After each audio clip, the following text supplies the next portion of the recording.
Yo, what's going on, everybody? Just straight out of Boston here, aka the King of Boston. Today I'm back for episode 28 of the Red Sox franchise here in MLB 14, the show. And I apologize to those who are looking for an NBA 2K video. I was going to post one yesterday, and I had the video all ready to go and all set, and I got off work at 6, and I was going to come home, record the commentary, render it, and upload. And come to know, I deleted my file the night before by accident when I was trying to clear off some space on my hard drive. But anyway, see, I would have posted it yesterday. Did not because I'm a doofus. I'm going to try and post it tomorrow. But I do have kind of a late night tonight, so we'll see. It's my goal. But either way, we are taking on the Houston Astros this episode. We are 29-18 entering this game. Remember, we were 18-8 heading into the last game, so we've sort of sputtered a little bit. So we're playing 500 ball lately. It's a small sample size, but still, certainly not the hot start we jumped out to. Players are struggling a little bit more. Henry Owens is having a rough go of things. Clay Buchholz has not been up to par. Some of the offense is not quite hit. A lot of the young guys have not quite put it together, which is definitely concerning. But Buchholz on the mound here for the Red Sox, getting things started, induces the ground out and gets their 1-2-3 first. Standing on to the bottom of the first, take a look at your Red Sox lineup. Pretty standard for the day. Going up against righty pitcher Jared Kozart, we're going to put Cicchini in the leadoff spot. Mookie Betts is back hitting 8th for us tonight. I actually think he's hitting 9th. And Jared Kozart on the mound for the Astros, one of the top pitching prospects in baseball a few years back.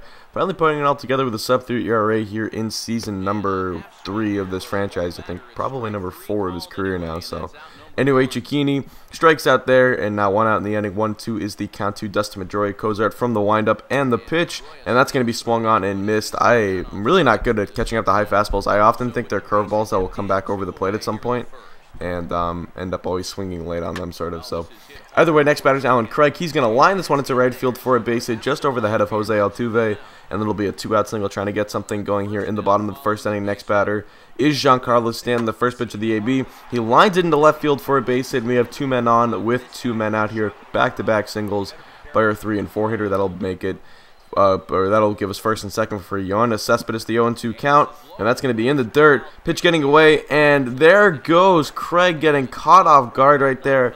I thought that was going to get a little bit further away from the catcher Castro, and I was going to try and get to third to try and get Stanton in second and get 2 men in scoring position, but instead we get picked off to second, and nothing comes to that inning. So on to the top of the second, George Springer up and George Springer down.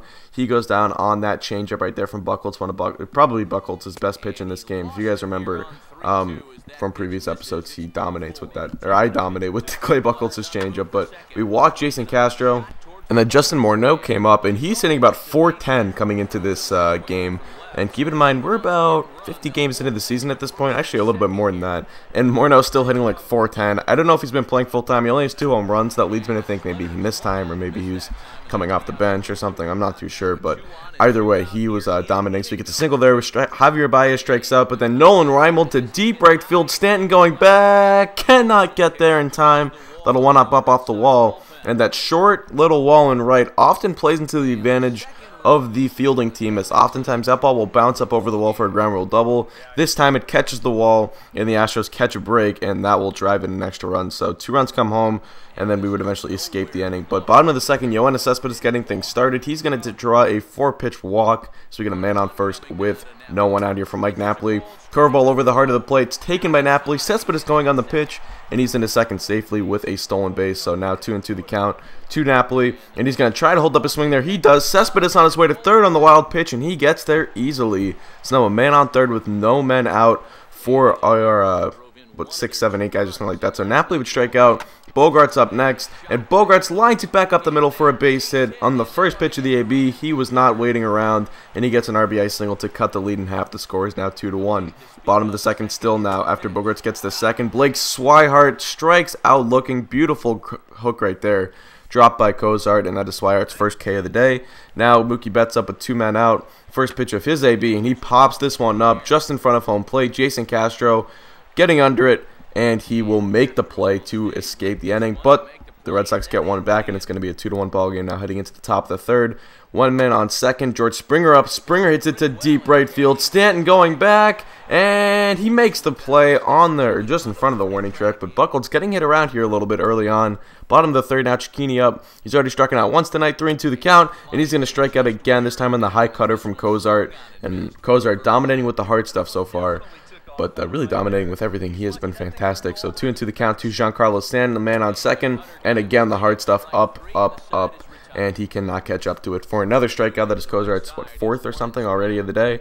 Now, top of the 4th, Javier Baez up, and yes, this is the Javier Baez of the Cubs that the Astros somehow acquired. I'm not too sure who or how, but he strikes down in the 12-6 curveball. Now, bottom of the 4th, Mike Napoli up first pitch. He's going to line this one into left center field for a base hit, cut off by the left fielder Nolan Reimold, and Napoli will hold at first, but it's a leadoff single here for Mike Napoli to get things going in the bottom of the 4th inning. Now, actually, it was a 1-out single, so the next batter is Xander Bogaerts. That's going to be grounded to second. Altuve to second for one, on to first, not in time.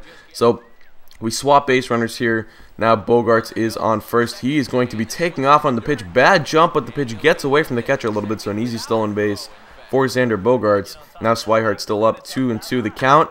And Swihart hits it to deep left center field. This ball back at the warning track, and it will grab some wall just ahead of the scoreboard there. Swihart rounding second on his way to third. 1 run already in, but Swihart is toasted at third base. A beautiful relay from the Astros. And instead of a man on second or even a man on third with 2 outs, the Astros get out of the inning, and some bad base running again from the Red Sox kills a rally. So 6 hits but only 2 runs. That is not good efficiency for the 4th inning already, but check out the filthy bunt by Dexter Fowler right there, right down the third base line, and Fowler reaches with 2 men out for Jason Castro, the 3-2 count, and Castro goes down in the changeup, left the one right over the plate, but Buchholz's changeup is so deceiving, and he gets Castro to go down swinging on it. So through now 5.5, run to the bottom of the 6th, and it's still a 2-2 game. Napoli flies this one to center field. That will be played by Fowler, and that will be the 3rd out of the inning. So we're going to get through the first 2/3 of the game here. Still tied at 2. No 6th inning recap this time around. I think I skipped it by accident. But top of the 7th, Justin Morneau up, and Morneau goes down on the cutter. So getting Morneau out pretty big for Buchholz, considering how Morneau has been good so far. So 1-2 the count. Baez struck out on a curveball last time, but this time that one catches way too much of the plate, and that ball is gone. Javier Baez, a go-ahead solo home run. Buchholz absolutely missed with that pitch. I had set it up with a high fastball up and in that missed for a ball and was going to go back to the changeup down.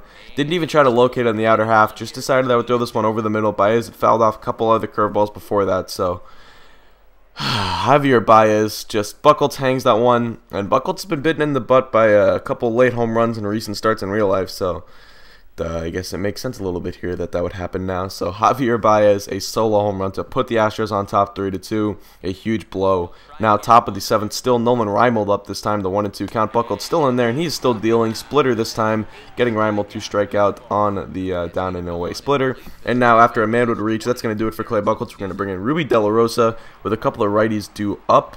We're going to call on Ruby De La Rosa to get out of this inning. Jose Altuve, the leadoff man, up now with a man on second, but this is going to be lined to second, caught, or actually 1 hop up to Bedore. He would flip to Bogaerts to get out of the inning. So we're on to the bottom of the 7th, 3-2 the count to Swihart, and Swihart strikes out swinging again. The high cutter just ravaging Red Sox hitters. So now on to the top of the 8th, De La Rosa still on, 2-2 the count, and that one was to Carlos Correa, I believe. He strikes out on the, I think that was a front door slider or something. I didn't even see what that was, but Springer up, and Springer goes down, this time on a high changeup, but obviously not meant to be. I think that's Springer's 3rd strikeout of the day. So on to the bottom of the 8th. Rafael Betancourt's going to come on for the Houston Astros. That would do it for Cozart. He would be done after 7. Betancourt struggled a little bit in a small sample size this year. Man on second with 1 man out. 1-1 the count. Craig hits it just in front of the, or actually the pitcher misses it there. But look at our base runner on second once again. I think it was Pedroia.